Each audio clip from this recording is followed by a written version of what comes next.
Lactation एक ऐसी process है जिसमें एक मदर आफ्टर पार्चुरेशन यानी कि बच्चे के जन्म के तुरंत बाद उसको कुछ महीने तक अपना दूध पिलाती है, यानी कि वो मदर से मिल्क ऑब्टेन करता है। और जो मिल्क मदर की बॉडी में बनता है, उसकी मैमरी ग्लैंड्स में बनता है, वो बच्चे को ना केवल न्यूट्रिशन प्रोवाइड करता है, साथ ही उस न्यूबॉर्न बेबी को बहुत सारी इन्फेक्शियस डिसीज से भी प्रोटेक्ट करता है। तो ऐसा माना जाता है कि मदर से बच्चे को जब मिल्क ऑब्टेन होता है तो वो मिल्क बच्चे के लिए अमृत के समान होता है, बहुत ज़्यादा इंपॉर्टेंट होता है, क्योंकि इस मिल्क में बच्चे के लिए वो सभी न्यूट्रिशन तो मिल ही रहे होते हैं जो बच्चे की ग्रोथ के लिए, डेवलपमेंट के लिए इनिशियली बहुत ज़्यादा ज़रूरी है। और साथ ही मैं कहूँ तो उसमें ऐसे कुछ इंपॉर्टेंट इम्यूनोग्लोबिन यानी एंटीबॉडी भी प्रेजेंट होते हैं, जैसे कि IgA एंटीबॉडी जो है वो रिच अमाउंट में मदर मिल्क में प्रेजेंट होता है, कोलोस्ट्रम में प्रेजेंट होता है, जो बच्चे को बहुत सारी वेरियस बैक्टीरियल वायरल डिसीज से प्रोटेक्ट करता है। तो स्टार्ट करते हैं इस टॉपिक को, और उसमें सबसे पहले मैं आपको बता दूं कि मैमरी ग्लैंड जिनसे मिल्क का प्रोडक्शन होता है उनका डिफरेंशिएशन और उनका फिजिकल डेवलपमेंट जो है वो during the pregnancy he mother की बॉडी में चल रहा होता है। यानी कि एक मदर जो प्रेग्नेंट है उसमें ब्रेस्ट का फिजिकल डेवलपमेंट या मैमरी ग्लैंड्स का जो डिफरेंशिएशन है, ये process during the pregnancy he start हो जाती है। लेकिन जैसे ही बच्चे का बर्थ होता है, आफ्टर द बर्थ आप देखेंगे वो मदर जो है वो अपने न्यू बॉर्न बेबी को अपना मिल्क प्रोवाइड कर सकती है, और इनिशियल कुछ महीने तक ऐसा माना जाता है कि बच्चे जो हैं वो माँ से मिल्क को ऑब्टेन करते हैं, जो उनकी ग्रोथ के लिए काफ़ी इम्पॉर्टेंट होता है। तो इनिशियल ग्रोथ जो बच्चे की होती है आफ्टर बर्थ, उसके लिए उसको अगर मदर से मिल्क ऑब्टेन हो रहा है तो वो उसकी ग्रोथ को काफ़ी कह सकते हैं प्रमोट करता है, काफ़ी इंपॉर्टेंट होता है, और यही प्रोसेस जो है उसको हम लैक्टेशन कहते हैं। तो देखो लैक्टेशन क्या है, ये कोई बहुत कठिन प्रोसीजर नहीं है, इसको बहुत सिंपली याद रख सकते हैं हम लोग कि प्रेगनेंसी के दौरान ही फिजिकल डेवलपमेंट या मैमरी ग्लैंड का डिफरेंशिएशन जो है वो प्रोसेस मदर की बॉडी में चल रही होती है। मैमरी ग्लैंड हम सभी लोगों ने पढ़ा हुआ है कि एक पेयर मैमरी ग्लैंड जो है वो फीमेल्स के पास प्रेजेंट होती हैं, और ये चाइल्ड केयर के लिए काफ़ी इंपॉर्टेंट हैं, क्योंकि मैमरी ग्लैंड्स में हम जानते हैं कि एल्वियोलाई सेल्स होती हैं, और ये एल्वियोलाई सेल्स मिल्क का प्रोडक्शन करती हैं तब जब मदर में इनका यानी कि मैमरी ग्लैंड का फिजिकल डेवलपमेंट कंप्लीट हो चुका होता है। तो जब मदर की बॉडी में physical development of breast complete हो चुका होता है तो इसका मतलब ये है कि उसकी जो मैमरी ग्लैंड्स हैं वो फंक्शनली उसमें जो एल्वियोलाई सेल्स हैं वो मिल्क का प्रोडक्शन करना स्टार्ट कर देती हैं। फिजिकल डेवलपमेंट होने से मतलब ही ये है, डिफरेंशिएट होने से मतलब ये है कि जो एल्वियोलाई सेल्स हैं वो मिल्क का प्रोडक्शन करना क्या कर देंगी, स्टार्ट। और वो मिल्क जब उन एल्वियोलाई सेल से प्रोड्यूस होगा, तो जैसे कि हमने मैमरी ग्लैंड के स्ट्रक्चर में पढ़ा है कि बहुत सारी एल्वियोलाई सेल्स जो हैं वो प्रेजेंट होती हैं एक मैमरी ग्लैंड में, और वो आपस में मिलकर एक कह सकते हैं ऐसा स्ट्रक्चर बनाती हैं कि उनके बीच में बहुत सारे ल्यूमेन का फॉर्मेशन हो जाता है, खाली खाली स्पेस का फॉर्मेशन हो जाता है। तो जो मिल्क एल्वियोलाई सेल्स प्रोड्यूस करती हैं वो कहाँ पर कह सकते हैं कि स्टोर्ड होता है, ल्यूमेन में। तो वो ल्यूमेन में स्टोर्ड होता है, वहाँ से वेरियस टाइप ऑफ डक्ट्स के थ्रू वो इजेक्टेड हो सकता है आउटसाइड। तो अल्टीमेटली मैमरी ग्लैंड के डिफरेंशिएशन से हमारा मतलब यहाँ पर क्या है ये आप जान लें। तो मैमरी ग्लैंड के डिफरेंशिएशन से हमारा मतलब है कि मैमरी ग्लैंड फंक्शनल एक्ट करने लगती है, यानी कि उनमें एल्वियोलाई सेल्स मिल्क का प्रोडक्शन करना क्या कर देती हैं, स्टार्ट। और जब मिल्क सीक्रेट होता है फ्रॉम द मैमरी ग्लैंड्स तो बच्चा जन्म के कुछ महीने तक यानी 5 से 6 महीने तक, जिसको हम लैक्टेशनल एमिनोरिया पीरियड भी कहते हैं, इस ड्यूरेशन में लगातार मदर की बॉडी में उसकी मैमरी ग्लैंड्स मिल्क का प्रोडक्शन कर रही होती हैं और बच्चे को वो फीड करती है, और इससे बच्चे के इनिशियल मंथ जो हैं, शुरुआती 6 महीने 5 महीने की जो ग्रोथ है वो बहुत अच्छे से हो सकती है, और इस प्रोसीजर को हम क्या कहते हैं, लैक्टेशन। अब कई बार एग्जाम में ऐसा क्वेश्चन आ चुका है कि hormones responsible for physical development of breast and या और differentiation of mammary gland during the pregnancy. तो मैंने अभी आपको बताया कि अगर मैं बात करूं कि ब्रेस्ट का या मैमरी ग्लैंड का फिजिकल डेवलपमेंट या फिर डिफरेंशिएशन ऑफ मैमरी ग्लैंड, ये procedure during the pregnancy start हो जाती है, और इस प्रोसेस को कंडक्ट करने के लिए 2 हार्मोन्स बहुत इंपॉर्टेंट हैं, जिसमें से एक का नाम है एस्ट्रोजन और दूसरे का नाम है प्रोजेस्टेरोन। तो यहाँ पर इंटरेस्टिंग चीज़ ये है कि प्रेगनेंसी मेंटेनिंग हार्मोन प्रोजेस्टेरॉन जो है वो बहुत सारे इंपॉर्टेंट रोल प्ले कर रहा है।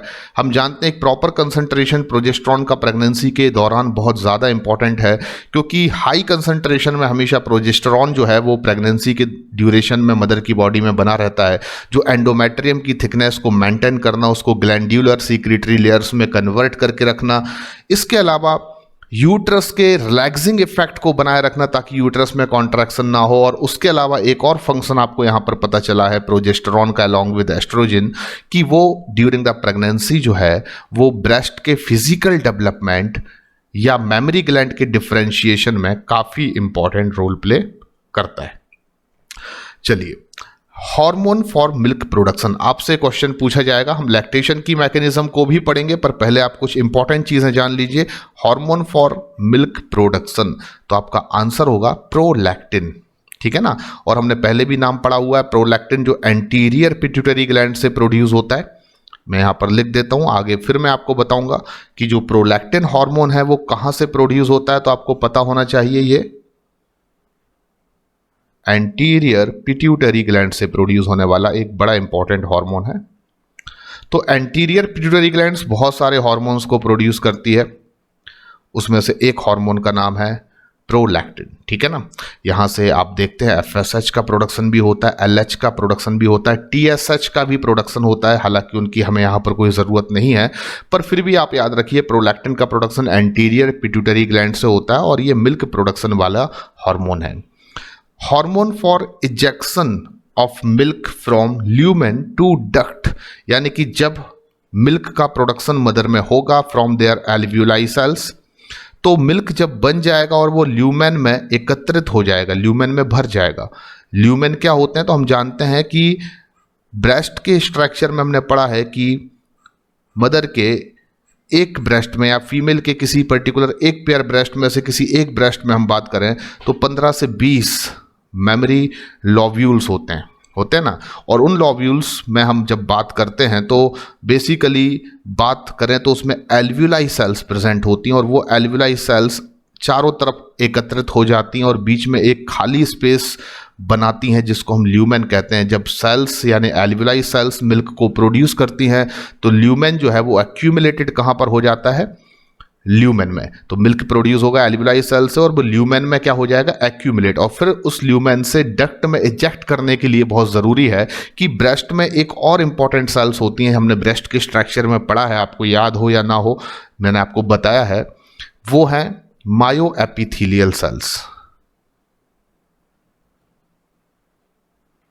और मायो एपिथीलियल सेल्स जो हैं वो ऐसी सेल्स हैं जो मेमोरी ग्लैंड्स के स्ट्रक्चर में हमने पढ़ी हुई हैं, ये एल्वियोलाई सेल्स के अराउंड प्रेजेंट होती हैं।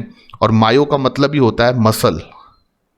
तो ये ऐसी सेल्स हैं जो कि कॉन्ट्रैक्शन की कैपेसिटी रखती हैं, इसलिए जब ऑक्सीटोसिन हार्मोन्स मदर की बॉडी में बनता है तो मेमोरी ग्लैंड्स में एल्वियोलाई सेल्स के अराउंड प्रेजेंट मायो एपिथीलियल सेल्स कॉन्ट्रैक्ट करती हैं और इनके कॉन्ट्रैक्ट करने की वजह से ल्यूमेन में जो मिल्क एक्यूमुलेट होता है वो ल्यूमेन से डक्ट में चला जाता है और फिर वो निप्पल्स के थ्रू बाहर इजेक्टेड होता है, जिसे कि न्यूबॉर्न बेबी क्या कर सकता है, मदर से ऑब्टेन कर सकता है। इस कंसेप्ट को और सिंपल अगर आपको समझना है तो मैं आपको बता देता हूँ। आप देखेंगे कि ब्रेस्ट के स्ट्रक्चर को जब हमने देखा था, जब हमने मेमोरी ग्लैंड के स्ट्रक्चर को देखा था तो इस तरीके से आपने देखा था कि इसमें वेरिएबल अमाउंट ऑफ फैट और क्या प्रेजेंट होता है, ग्लैंड्यूलर टिश्यूज। और जो ग्लैंड्यूलर टिश्यूज ब्रेस्ट में होते हैं उनको 15 से 20 मेमोरी लोव्यूल्स में हम लोग क्या कर देते हैं, डिवाइड। तो एक मेमोरी लोव्यूल्स हमने कुछ इस तरीके से आपको बताए थे, ऐसे कुछ मेमोरी लोव्यूल्स होते हैं, ऐसे 15 से 20 मेमोरी लोव्यूल्स एक ब्रेस्ट में आपको देखने को मिल जाएंगे। और इन लोव्यूल्स में आप सबसे बड़ी इंपॉर्टेंट चीज़ देखोगे कि इस तरीके से बहुत सारी सेल्स होती हैं जिनको एल्वियोलाई सेल्स कहते हैं, ठीक है ना। तो ये मैंने क्या बना दी, एल्वियोलाई सेल्स। तो एक टेस्टिकुलर लोव्यूल्स में बहुत सारी एल्वियोलाई सेल्स होती हैं और एल्वियोलाई सेल्स कुछ इस तरीके से अरेंज होती हैं कि इनके बीच में कुछ ल्यूमेन लाइक स्ट्रक्चर बनता है। जो येलो कलर से मैं हाईलाइटेड कर रहा हूं इसको आप ल्यूमेन कह सकते हैं, यानी कि एक space sac like structure, lumen. और ये क्या है, एल्वियोलाई सेल्स। तो देखिए ब्रेस्ट के स्ट्रक्चर को जब हम पढ़ते हैं, मेमोरी ग्लैंड के स्ट्रक्चर को जब हम पढ़ते हैं, तो उसमें variable amount of fat present होता है। वेरिएबल अमाउंट ऑफ फैट के अलावा उसमें ग्लैंडुलर टिश्यूज होते हैं। ग्लैंडुलर टिश्यूज जो होते हैं वो 15 से 20 मेमोरी लॉब्यूल्स में क्लासिफाइड या डिवाइड किए जा सकते हैं। ईच मेमोरी लॉब्यूल्स बहुत सारी एल्वियोलाई सेल्स होती हैं जो अपने बीच में एक ल्यूमेन लाइक स्ट्रक्चर बनाती हैं। तो एल्वियोलाई सेल जो मिल्क का प्रोडक्शन करेंगी, वो मिल्क इस ल्यूमेन में क्या होता रहेगा, इकट्ठा होता रहेगा। अब हम जानते हैं कि एल्वियोलाई सेल्स के अराउंड एक बड़ी इंपॉर्टेंट सेल्स की लेयर होती है जिसको हम मायो एपिथेलियल कहते हैं। तो मैं रेड कलर से बना रहा हूं, आप देख लीजिए, ये जो है एल्वियोलाई सेल्स के अराउंड वो मायो एपिथेलियल है।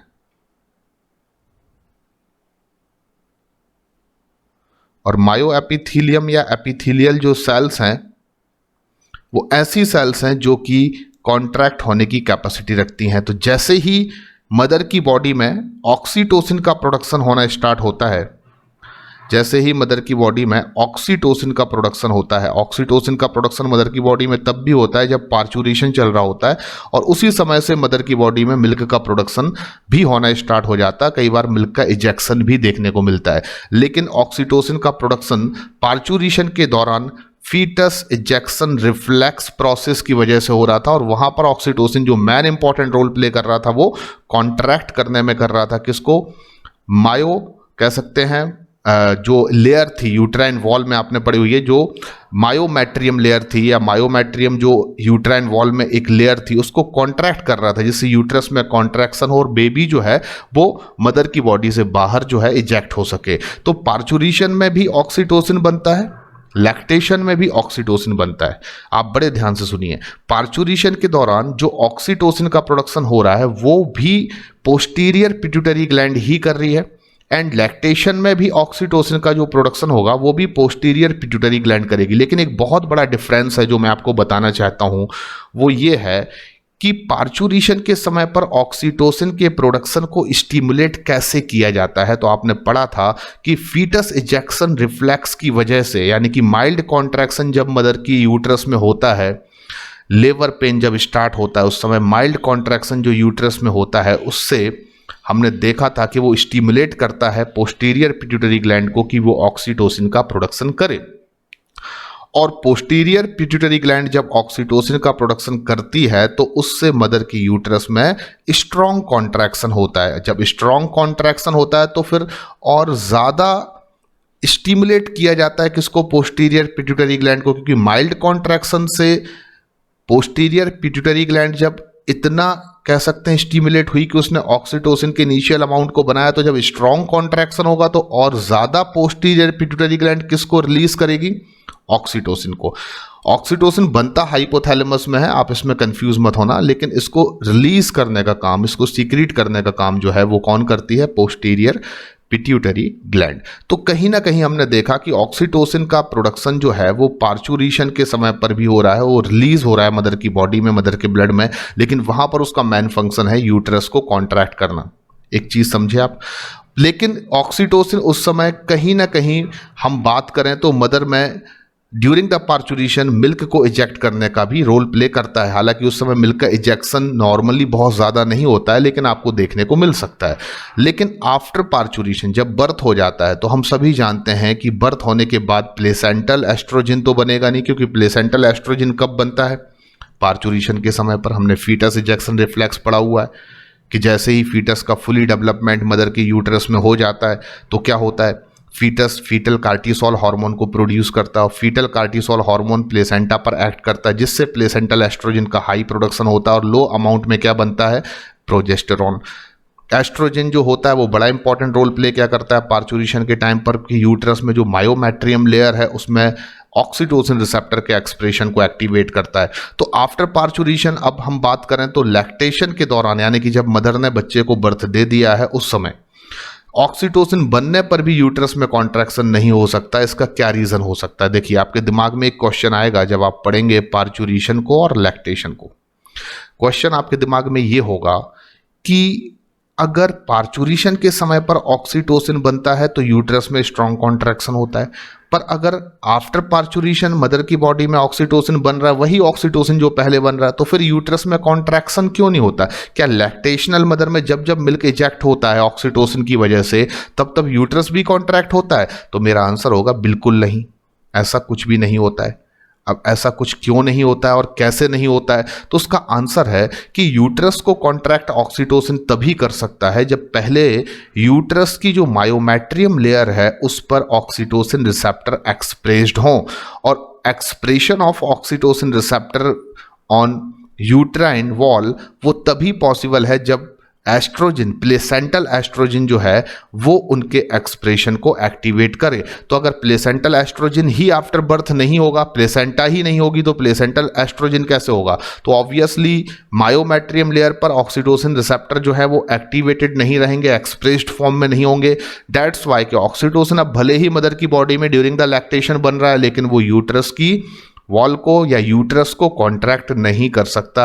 That is the reason. ठीक है, आई होप कि आप ये समझ चुके होंगे। तो ऑक्सीटोसिन किस ग्लैंड से प्रोड्यूस होता है? ऑब्वियसली पिट्यूटरी, लेकिन पिट्यूटरी की किस लोब से?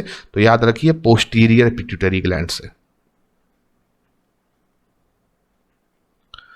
तो अब हम अभी तक जितना सीखे हैं वो आपको बता देते हैं, बहुत इंपॉर्टेंट है।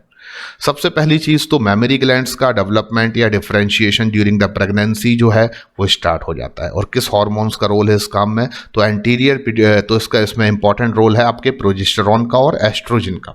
सेकेंड चीज, मिल्क के प्रोडक्शन के लिए जो हार्मोन रिस्पॉन्सिबल है वो प्रोलैक्टिन है, और मिल्क का प्रोडक्शन जो सेल करती हैं उनको हम क्या कहते हैं?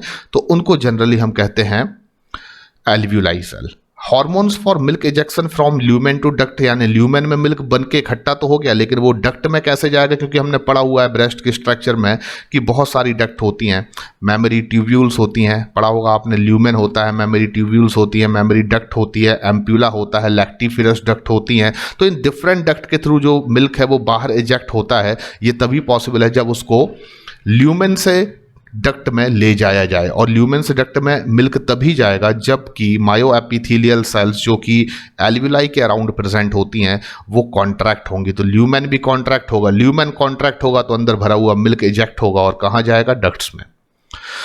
कंसेप्ट ऑफ लैक्टेशन को अब हम देखते हैं। ठीक है ना, कंसेप्ट ऑफ लैक्टेशन को अब हम पढ़ना स्टार्ट करते हैं, यानी कि पूरी लैक्टेशन की मैकेनिज्म को मैं बहुत सिंप्लीफाइड कर रहा हूं। पहले आपको कुछ वेरियस टाइप ऑफ फोटोग्राफ्स के थ्रू बताऊंगा और उसके बाद मैं आपको फ्लो डायग्राम से बताऊंगा। तो सबसे पहली चीज, लैक्टेशन का कंसेप्ट क्या है वो मैं आपको बता देता हूं कि मान लीजिए जब भी कोई बच्चे का बर्थ होता है और उसके बाद वो बच्चा रोता है, यानी जब भी न्यू बॉर्न बेबी जो है,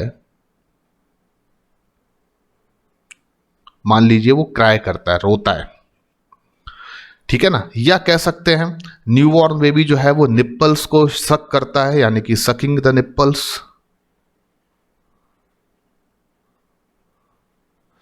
मैं आपको ये बता रहा हूं कैसे मिल्क का प्रोडक्शन और कैसे मिल्क का इजेक्शन होता है, इसकी पूरी मैकेनिज्म मैं आपको समझा रहा हूं। तो आप कंसीडर करिए कि जब कोई न्यूबॉर्न बेबी क्राई करता है, रोता है, या फिर वो सकिंग द निप्पल्स, वो निप्पल्स को सक करता है, इन दोनों कंडीशंस में एक बड़ी भावनात्मक प्रोसेस है। एक जो मदर होती है उसके अंदर कुछ कह सकते हैं सेंसरी इम्पल्स जो हैं वो इमिट होते हैं, यानी कि जैसे ही बच्चा रोता है भूख लगने पर, या वो सकिंग करता है, निप्पल्स को सक करता है, sensory impulse are transmitted through somatic nerve from nipples to mother's spinal cord and then her hypothalamus. तो मेरे कहने का मतलब क्या है?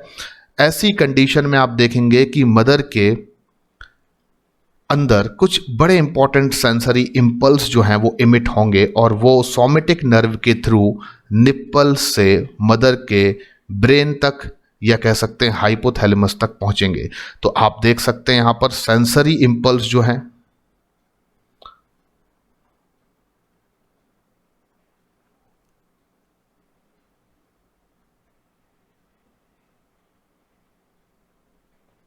वो मदर के बॉडी में ट्रांसमिटेड हो रहे हैं, और वो निप्पल से कहां पर जा रहे हैं? तो आप कहेंगे स्पाइनल कॉर्ड,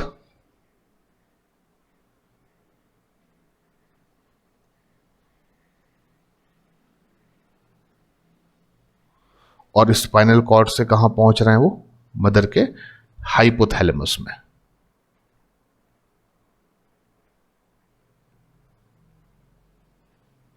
ठीक है ना।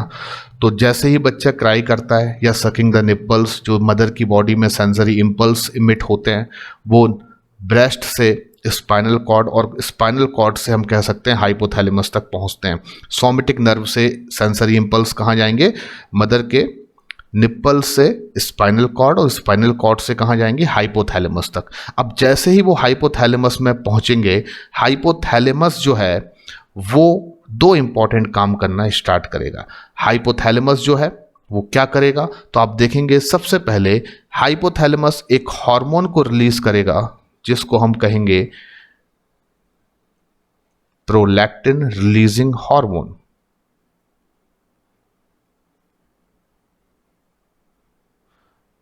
तो क्या हो रहा है? हाइपोथैलेमस ने एक हार्मोन को रिलीज किया जिसको नाम दिया प्रोलैक्टिन रिलीजिंग हार्मोन। अब दूसरा क्या इंपॉर्टेंट फंक्शन प्ले होगा कि हाइपोथैलेमस जब प्रोलैक्टिन रिलीजिंग हार्मोन को प्रोड्यूस करेगा तो ये हार्मोन स्टिमुलेट करेगा एंटीरियर पिट्यूटरी ग्लैंड को। ये कौन सी लोब है? पिट्यूटरी ग्लैंड का एंटीरियर पिट्यूटरी ग्लैंड का लोब है, और इसको मैं कह सकता हूं this is the posterior pituitary lobe. ये पिट्यूटरी ग्लैंड का पोस्टीरियर लोब है, ठीक है ना।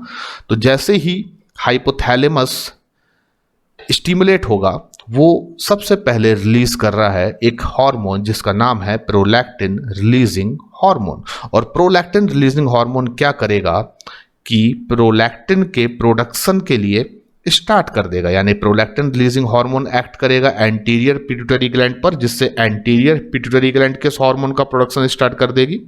प्रोलैक्टिन का। और प्रोलैक्टिन जो हार्मोन्स है वो बहुत इंपॉर्टेंट है, क्योंकि इनिशियली मैंने आपको बता दिया कि ये हार्मोन मिल्क के प्रोडक्शन के लिए काफी इंपॉर्टेंट है। अब आप देखेंगे हाइपोथैलेमस ने दो काम करने हैं। पहला काम क्या किया?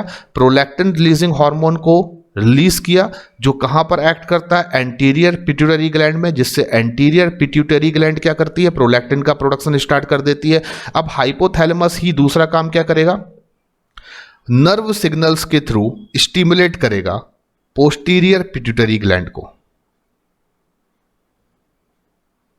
तो ये नर्व सिग्नल्स के थ्रू पोस्टीरियर पिट्यूटरी ग्लैंड्स को क्या करेगा? स्टिमुलेट करेगा। तो हमेशा याद रखिए कि पिट्यूटरी ग्लैंड के एंटीरियर लोब से जितने भी हार्मोन्स प्रोड्यूस होते हैं उनको हाइपोथैलेमस इस तरीके से रेगुलेट करता है कि वो कोई इनहिबिटिंग फैक्टर या कोई रिलीजिंग फैक्टर को क्या करता है? रिलीज करता है। फॉर एग्जाम्पल, हाइपोथैलेमस जब GnRH यानी गोनाडोट्रोपिन रिलीजिंग हार्मोन्स को इमिट करता है, रिलीज करता है, तो एंटीरियर पिट्यूटरी ग्लैंड FSH और LH जैसे गोनाडोट्रोपिन हार्मोन्स को क्या करती है? प्रोड्यूस एंड रिलीज करती है। इसी प्रकार से प्रोलैक्टिन का प्रोडक्शन अगर एंटीरियर पिट्यूटरी से कराना है तो हाइपोथैलेमस ने किस हार्मोन को रिलीज किया? प्रोलैक्टिन रिलीजिंग हार्मोन को प्रोड्यूस किया। लेकिन दूसरी इंपॉर्टेंट चीज आपको हमेशा याद रखना है कि पोस्टीरियर पिट्यूटरी ग्लैंड से केवल दो ही हार्मोन्स प्रोड्यूस होते हैं।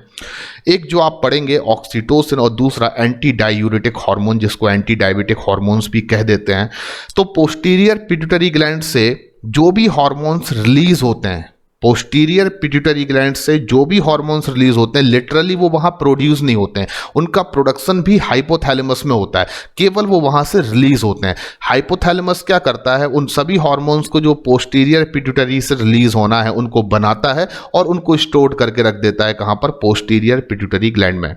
और कभी भी पोस्टीरियर पिट्यूटरी ग्लैंड से अगर किसी भी हार्मोन्स को रिलीज कराना होता है तो हाइपोथैलेमस किसी भी इनहिबिटिंग या रिलीजिंग फैक्टर को सीक्रेट नहीं करता, बल्कि वो सिग्नल देता है, स्टिमुलेट करता है पोस्टीरियर पिट्यूटरी ग्लैंड को नर्व सिग्नल्स के थ्रू।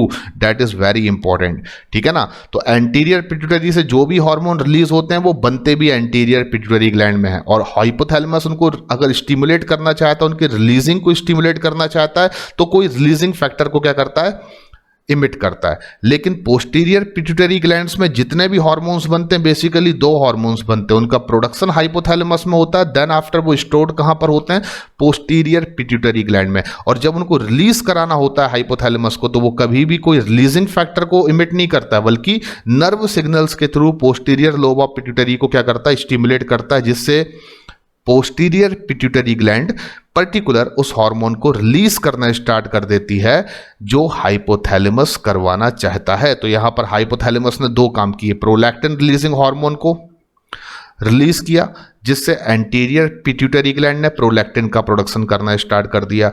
सेकंड काम, नर्व सिग्नल्स दिए तो पोस्टीरियर पिट्यूटरी ग्लैंड्स ने ऑक्सीटोसिन को रिलीज करना स्टार्ट कर दिया। अब हम सभी जानते हैं कि जो प्रोलैक्टिन है वो किस लिए बहुत इंपॉर्टेंट है,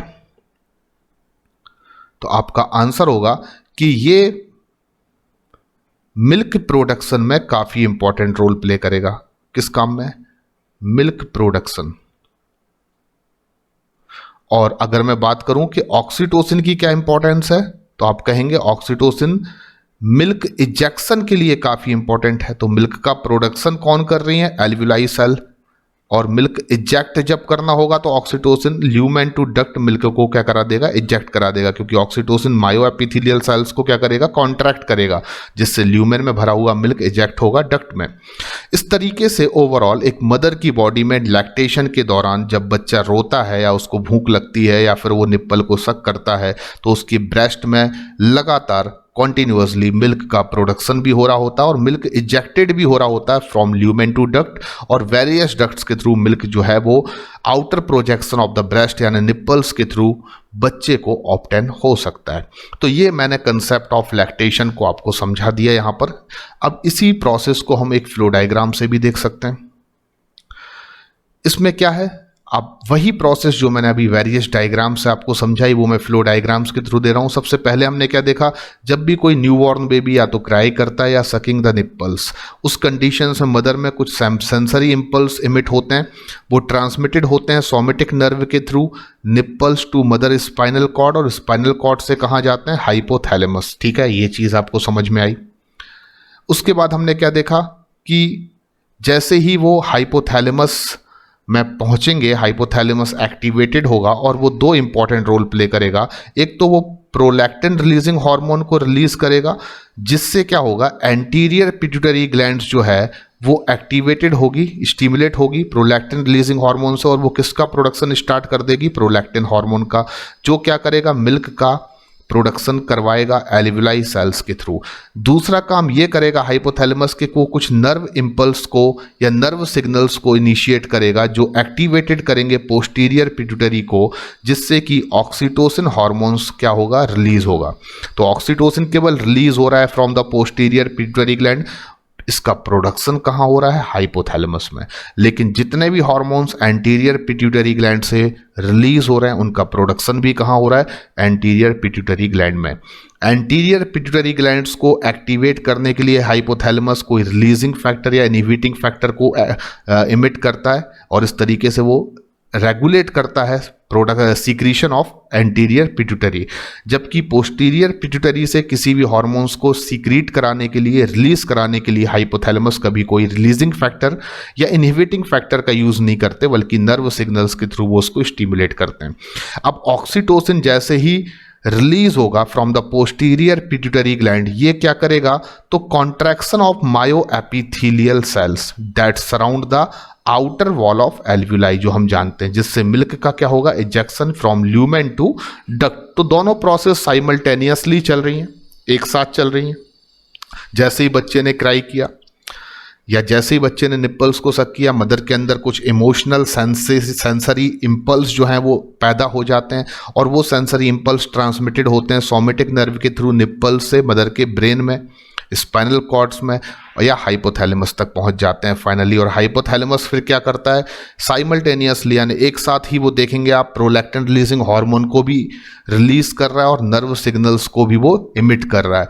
प्रोलैक्टिन रिलीजिंग हार्मोन एक्ट करेगा एंटीरियर पिट्यूटरी ग्लैंड में, जिससे कि प्रोलैक्टिन का प्रोडक्शन होगा, जो बेसिकली प्रोलैक्टिन क्या करेगा? मिल्क के प्रोडक्शन के लिए रिस्पॉन्सिबल होगा, जो एल्वियोलाई सेल्स करती हैं मेमोरी ग्लैंड्स में। पोस्टीरियर पिट्यूटरी ग्लैंड्स क्या कर रही होगी? रिलीज कर रही होगी प्रोलैक्टिन ऑक्सीटोसिन हार्मोन्स को, और ऑक्सीटोसिन हार्मोन क्या करेगा? मेमोरी ग्लैंड्स में एल्वियोलाई सेल्स के अराउंड प्रेजेंट मायो एपिथेलियल सेल्स में कॉन्ट्रैक्शन करेगा, जिससे ल्यूमेन में भरा हुआ जो मिल्क है वो डक्ट में जाएगा, और डक्ट के थ्रू वो फाइनली इजेक्टेड हो जाएगा और न्यूबॉर्न बेबी उसको ऑब्टेन कर लेता है। अब कुछ और इंपॉर्टेंट बातें मुझे आपसे करना है, जैसे कि the first fluid that is secreted first few days, यानी मदर जब शुरुआती दिनों में लैक्टेशन के जो फ्लूइड सीक्रेट करती है, आफ्टर पार्चुरेशन, उसको हम कोलोस्ट्रम कहते हैं, माँ का पहला दूध, ठीक है ना।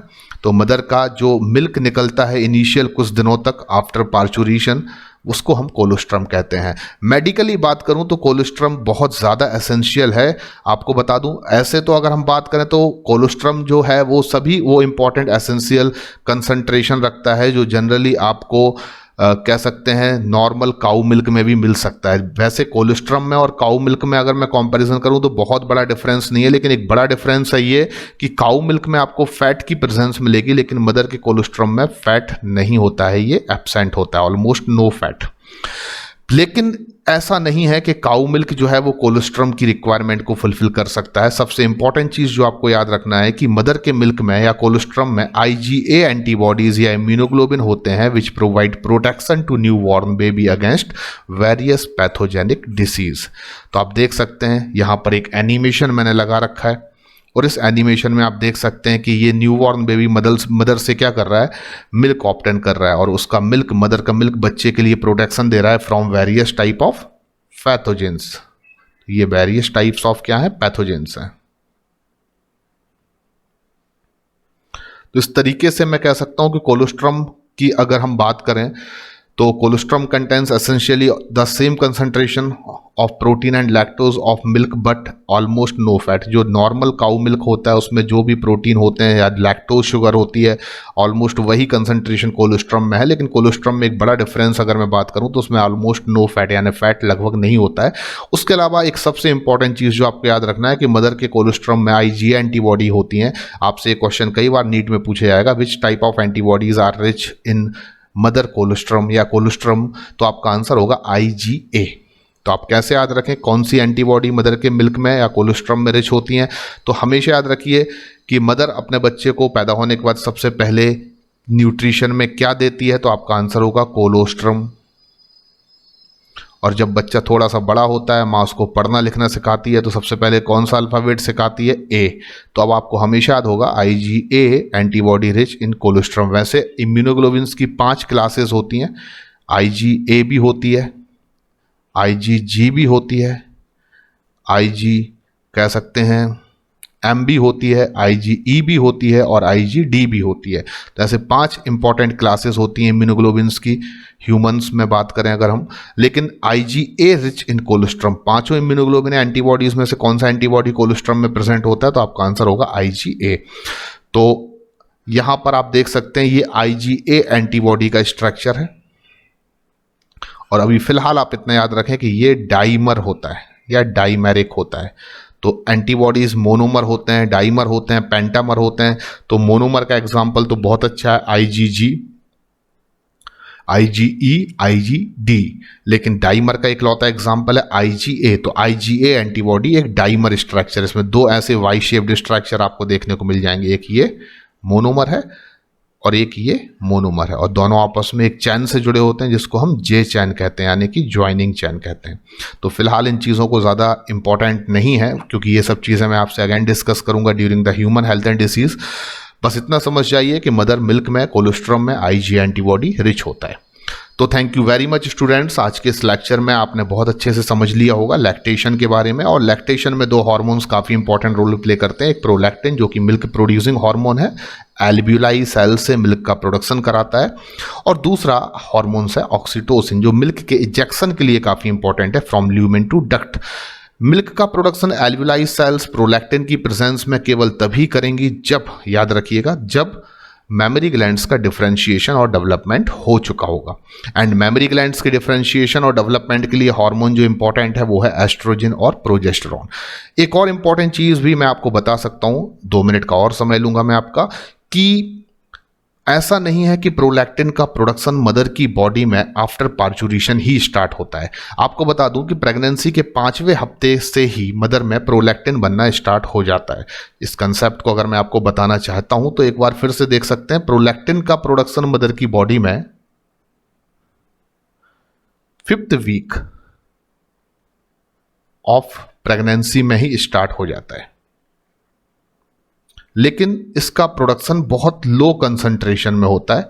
लेकिन इसका लो कंसंट्रेशन भी अगर मैं कंपैरिजन करूं एक नॉन प्रेग्नेंट फीमेल से, तो भी कहा जाए तो 10 से 20 फोल्ड या टाइम्स ज़्यादा प्रोडक्शन हो रहा होता है। तो 5वें हफ्ते से ही प्रेगनेंसी के प्रोलैक्टिन बनना स्टार्ट हो जाता है, पर उस समय प्रोलैक्टिन का प्रोडक्शन जो है वो किस तरीके से होता है, कौन स्टिमुलेट करता है? तो after birth means after parturition तो प्रोलैक्टिन का प्रोडक्शन कौन स्टिमुलेट कर रहा है?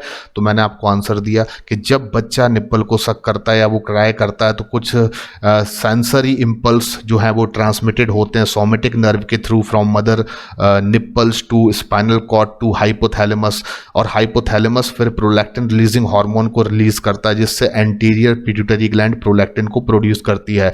लेकिन उससे पहले अगर मैं बात करूं तो ड्यूरिंग द प्रेगनेंसी तो ना तो बच्चा रो सकता है क्योंकि वो पैदा ही नहीं हुआ है, ना वो निप्पल को सक कर सकता है। तो उस समय पर प्रोलैक्टिन के प्रोडक्शन को कैसे स्टिमुलेट किया जाएगा? तो आपका आंसर होगा कि ड्यूरिंग द प्रेगनेंसी एक हार्मोन प्लेसेंटा से बनता है जिसका नाम है ह्यूमन प्लेसेंटल लैक्टोजिन, जिसको हमने एक और नाम भी दिया है ह्यूमन सोमेटोमेमोट्रोपिन।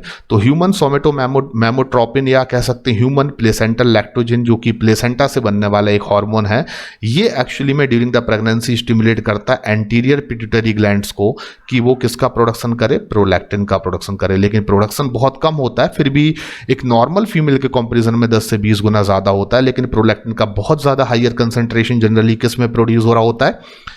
एक ऐसी मदर में जो बच्चे को लैक्टेशन करा रही है। और ड्यूरिंग द लैक्टेशन प्रोलैक्टिन के प्रोडक्शन होने की वजह से मदर में हम कह सकते हैं कि चांस ऑफ प्रेगनेंसी या कंसीविंग या चांस ऑफ ओव्यूलेशन नहीं होते। क्योंकि एक और इंपॉर्टेंट चीज़ मैं आपको बता दूं कि प्रोलैक्टिन एक ऐसा हार्मोन है जो हाइपोथैलेमस को नेगेटिव सिग्नल देता है कि वो GnRH का प्रोडक्शन ना करे। यानी कि प्रोलैक्टिन जब मदर की बॉडी में हाई कंसंट्रेशन में बन रहा होगा ड्यूरिंग द लैक्टेशन, तब उस मदर की बॉडी में हाइपोथैलेमस GnRH को नहीं बना सकता क्योंकि हाई कंसंट्रेशन ऑफ प्रोलैक्टिन जो है वो नेगेटिव सिग्नल देता है किसको? हाइपोथैलेमस को, कि वो GnRH को ना बना। और GnRH यानी गोनाडोट्रोपिन रिलीजिंग हार्मोन नहीं बनेगा तो FSH और LH भी नहीं बनेगा। दैट इज द रीजन कि ड्यूरिंग द लैक्टेशन 5 से 6 महीने जो लैक्टेशन का ड्यूरेशन होता है उसमें मदर में FSH और LH ना बनने की वजह से ना तो फॉलिकुलर मैचुरेशन हो सकता है और ना ही कहा जाए तो ओव्यूलेशन हो सकता है। That is one of the reason कि लैक्टेशन के दौरान चांस ऑफ कंसीविंग नहीं होते, और इसको चाइल्ड बर्थ कंट्रोल की मेथड भी एक माना गया है जो आप आगे पढ़ेंगे, और इसको हम लैक्टेशनल एमिनोरिया कहते हैं। तो ये कुछ एक्स्ट्रा ऑर्डिनरी चीज़ें मैंने आपको बता दी जो आपको ज़्यादा ज़रूरी फिलहाल पढ़ना नहीं है। ठीक है, कोई दिक्कत नहीं, आप आगे के टॉपिक्स को इसी तरह पढ़ते रहिए। ह्यूमन रिप्रोडक्शन पर आप बहुत सारे NCERT बेस्ड क्वेश्चन लगाइए। Thank you very much.